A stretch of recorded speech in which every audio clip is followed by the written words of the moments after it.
자, 입항전 수입신고 제도와 관련해서 조금 좀 설명을 한다라고 하면은요, 여러분들이 아시는 것처럼 외국으로부터 어떠한 물품이 선박 항공기에 적재해서 우리나라 도착을 하게 되면 대부분의 경우 보세구역에 장치를 한 후에 세관장에게 수입신고를 하고요. 세관에서 심사를 해서 이상이 없으면 수리를 이렇게 해주죠. 자, 수리의 의미는 관세전을 통과를 해도 좋다. 이 물품 관세 납부하는 물품 관세 납부하면은 수리를 해주면 보세로부터 반출해서 이것을 가지고 국내에서 소비 또는 사용을 하면 되는 것이다. 우리 앞에서 살펴봤던 243조 그 2호 2항에 보면 수입신고의 요건에서 따져본 것처럼 수입신고는 당해 수입물품을 적재한 선박 항공기가 우리나라에 입항된 후에만 수입신고를 할 수 있다. 이렇게 규정이 되어 있어요. 그래서 여태까지는 외국으로부터 물건 들어오면 전부 보세구역에 반드시 장치를 한 후에 수입신고를 하도록 되어 있는 것이 지금 얘기했던 243조 2항에 규정된 내용이에요. 자, 이러다 보니까 무슨 문제점이 있느냐라고 하면 이 물품을 수입을 하는데 뭐 그렇게 돈이 많이 들으냐라고 해서 그 2005년도부터 무슨 얘기가 많이 나오느냐면 이 물류 비용의 절감이다라고 하는 이러한 대명제를 두고서는 각계각층에서 이때 보면은 이전에는 뭐 부산항으로 물건 들어오면은 뭐 경부고속도로라든가 뭐 중부고속도로를 통해서 이제 뭐 보세운송 등등을 해서 갖고 올 때에 그 당시만 하더라도 그렇게 교통량이 많지는 않고 무역 교역량이 그렇게 많지 않기 때문에 뭐 물류 비용이라고 하는 것이 뭐 상승을 했던 그런 적은 아닌데 그 이후부터는 교통이 막히고 뭐 등등등등 하다 보니까 물류 비용이 상당히 많이 든다. 이 당시에 보면은요, 무슨 발표가 있느냐면은 하나의 물품을 수입을 하는데 무슨 놈은 그 돈이 많이 드느냐. 전부 그것을 관세사가 전부 챙기는 거로다 대부분의 경우 이렇게 생각을 했던 적도 있었어요. 자, 이 경우 이러다 보니까 보세구역에 장치를 반드시 하고 수입신고를 하다 보니까 뭐냐면 통관시간이 지체가 돼요. 통관시간이 지체가 된다는 얘기는 보세구역에 해당 물품이 머물러 있는 시간이 그만큼 길어진다는 얘기예요. 그럼 보세구역에 물품을 장치하면 공짜가 아니라는 얘기가 되죠.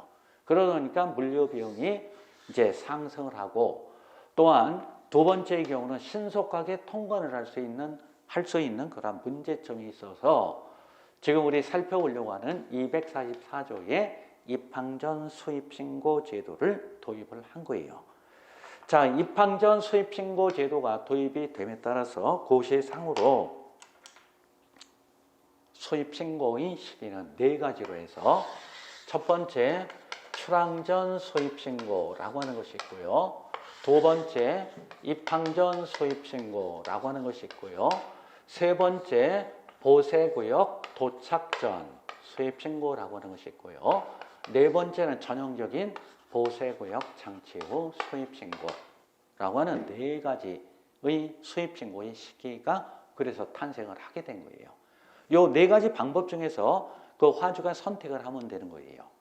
출항전 수입신고라고 하는 것은 당해 수입 물품을 적재한 선박 항공기가 수출국 공항 항구에서 출항하기 전에 신고하는 것을 얘기하고, 입항전이라고 하는 것은 해당 물품을 적재한 선박 항공기가 수출국 공항 항구에서 출항을 했으나 아직 우리나라에 입항하기 전에 신고하는 것을 얘기하고요.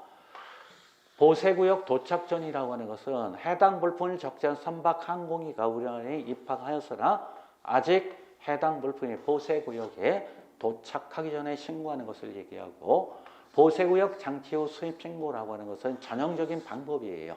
보세구역에 장치한 후 신고하는 것을 이렇게 얘기를 하는 것이다. 그래서 이 입항전 수입신고 제도라고 하는 것은 뭐 통관의 제한도 아니고 통관의 요건도 아니고 통관 절차의 특례도 아니고 이것은 신속 통관 제도의 하나의 방법이다. 이 입항전 수입신고 제도를 도입한 하나의 배경은 이 물류비용의 절감이라고 하는 이런 하나의 법적 취지에서 244조에 규정된 내용이 되겠다. 그럼 입항전 수입신고 제도를 도입하면 뭐가 그렇게 빠르느냐? 자, 입항전 수입신고를 했어요. CS에서 검사 대상으로 검사 생략으로 선별이 됐다라고 했을 때 세관에서 통관 요건이 갖추어졌느냐? 요거 따져서 이상이 없으면 바로 수리를 해줘요. 바로 입항전 수입신고가 수리된 물품 법적으로 내국 물품이죠. 그럼 이 물품을 수입하는 화주의 경우는 신고 필증을 들고 이 물품 오기만을 기다려요. 그래서 이 물품 들어오면은 보세구역에 장치하는 것이 아니라 보세구역을 경우에서 쭉 빠져버리면 신속하게 통관을 하고 또한 머물러 있는 지체되는 그러한 곳이었기 때문에 그만큼 비용이 절감된다라고 하는 내용이 되겠습니다. 자, 이러한 배경을 좀 깔고 입항전 수입신고와 관련해서 정리를 해 두시면 되겠고요. 특히 이러한 내용을 가지고 2차 때 정리를 잘 하시면 되겠습니다. 자, 그래서 76번의 1번 지문은 244조 1항에 규정이 된 거고요. 두 번째, 입항전 수입신고를 한 물품이 검사 대상으로 결정된 경우 수입신고를 한 세관의 관할 보세구역에 반입되어야 한다. 단서조항 읽어보시면 좋겠고요. 그거는 3항에 규정이 되어 있고 세 번째, 입항전 수입신고가 수리되고 보세구역으로부터 반출되지 아니한 물품이 재해로 인하여 멸실되거나 변질 손상으로 인하여 그 가치가 감소된 때에는 당해 물품이 지정 보세구역에 장치된 경우에 한하여 그 관세의 전부 또는 일부를 환급할 수 있다. 이게 틀리죠. 자, 이 내용은 앞에서 설명드렸던 106조 4항하고요. 이 조항이 244조 5항에 규정이 되어 있는데 이 106조 4항에 규정된 것은 뭐냐면은 수입신고가 수리된 후 계속 이것을 수입신고를 해서 수리가 된 물품을 반출하지 않고 계속 지정 보세구역에 장치를 하던 중 재로 멸실되거나 변질 손상으로 인해서 가치가 감소됐을 때 그 관세의 전부 또는 일부를 환급을 하는 거예요. 이 106조 4항의 경우 환급을 받기 위해서는 여기는 지정 보세구역에 장치를 하던 중이에요.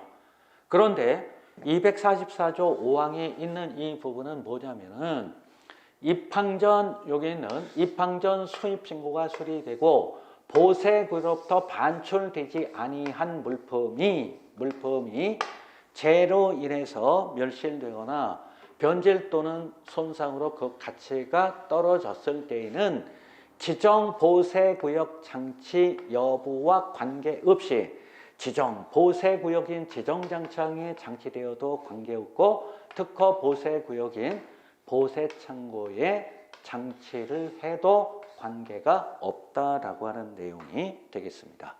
그래서 3번이 틀린 내용이 되죠. 당해 물품이 지정 보세구역에 장치된 경우에 하나여가 아니라 지정 보세구역에 장치되었는지 여부와 관계없이 이렇게 해야 되죠. 3번이 틀렸고요. 그 다음 4번 입항전 수입신고는 당해 물품을 적재한 항공기가 그 물품을 적재한 공항에서 출항하여 우리나라에 입항하기 1일 전부터 할 수 있다. 자, 시행령 249조 1항에 규정이 되어 있는데 여기에는 입항전 수입신고의 경우는 선박의 경우는 입항 5일 전, 항공기의 경우는 입항 1일 전부터 할 수 있다. 자주 언급되는 부분이니까 꼭 정리를 해 주시고요. 그 다음 5번 입항전 수입신고를 한 물품이 검사 대상으로 결정되지 아니한 경우에는 입항전에 그 수입신고를 수리할 수 있다. 시행령 249조 4항에 규정된 내용이 되겠습니다. 77번 입항전 수입신고에 대한 설명으로 옳지 않은 것은 1번 출항부터 입항까지의 기간이 단기간인 경우 등 당해 선박 등이 출항한 후에 신고하는 것이 곤란하다고 인정하여 출항하기 전에 신고하게 할 필요가 있을 때에는 관세청장이 정하는 바에 따라 그 신고 시기를 조정할 수 있다. 그래서 입항 전 수입 신고 제도를 두면서 요 조항에 의거 출항 전 수입 신고 제도라고 하는 것이 탄생을 하게 된 것이다. 2번 입항 전 수입 신고된 물품을 우리나라에 도착된 것으로 본다. 좋죠. 241조 1항 후단에 규정이 되어 있고요.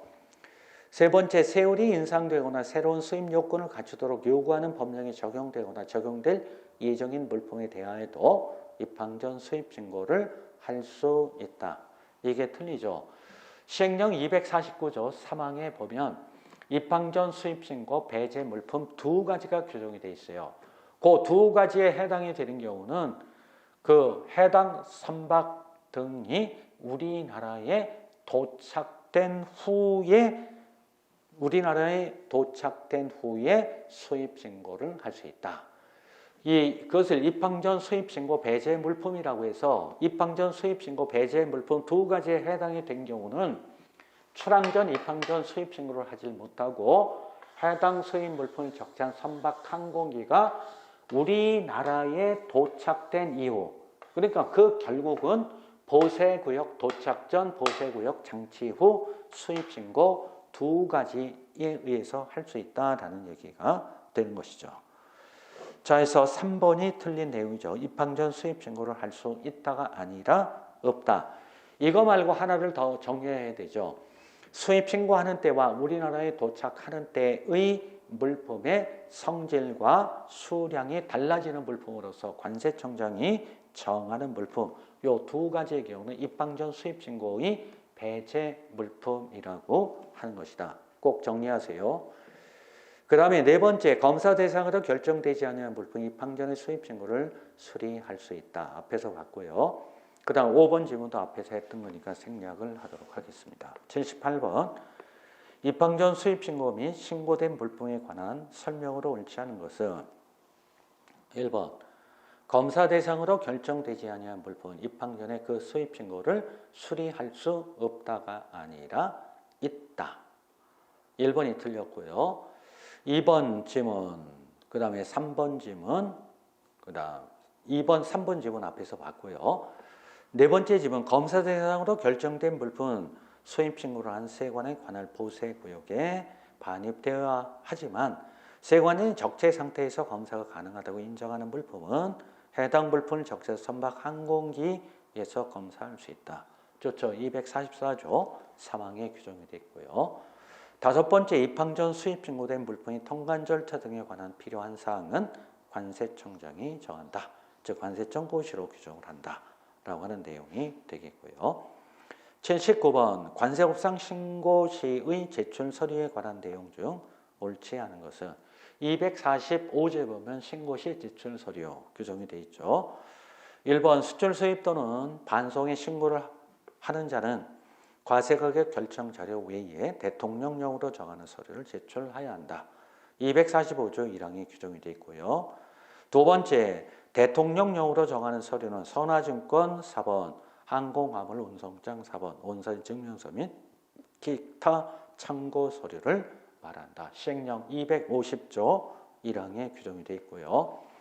세 번째, 서류를 제출하여야 하는 자가 해당 서류를 관세자 등에게 제출하고 관세사 등이 해당 서류를 확인한 후 수출, 수입 또는 반송에 관한 신고를 할 때에는 해당 서류의 제출을 생략하게 하거나 해당 서류를 수입 신고 수리 후에 제출하게 할 수 없다가 아니라 있다.